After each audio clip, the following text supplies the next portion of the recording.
So here's an interesting drill here. It's a mini GS using stubbies and flags. The reason of the flags is to make sure none of the kids are actually shinning. So they have to go down, they have to hit every GS panel with the hip.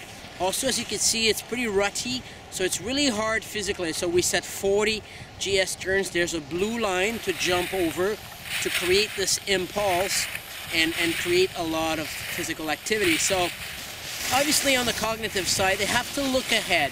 And we ask them with two external cues. One is hit every GS panel with the hip and jump over the blue line. So they measure success by succeeding on these two external cues. And on the affective dimension, to create a little bit more anxiety, a little bit more stress, a little bit more competitiveness, we use the timing a little bit, so it creates a little bit more intensity. Alors, un autre petit éducatif très intéressant, celui du mini slalom géant. Comme vous pouvez voir, il y a beaucoup de sillons qui sont déjà formés, il y a une ligne bleue entre chaque piquet.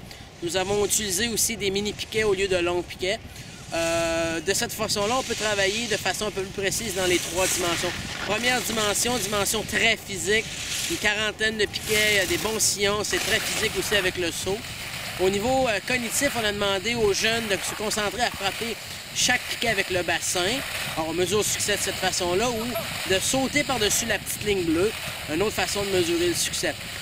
Sans oublier la dimension affective, on a travaillé le mental un peu cet après-midi en ajoutant le timing. Ça crée une dimension, une intensité, une anxiété, un petit stress intéressant qui est relatif au genre de compétition qu'ils vont retrouver plus tard dans la saison.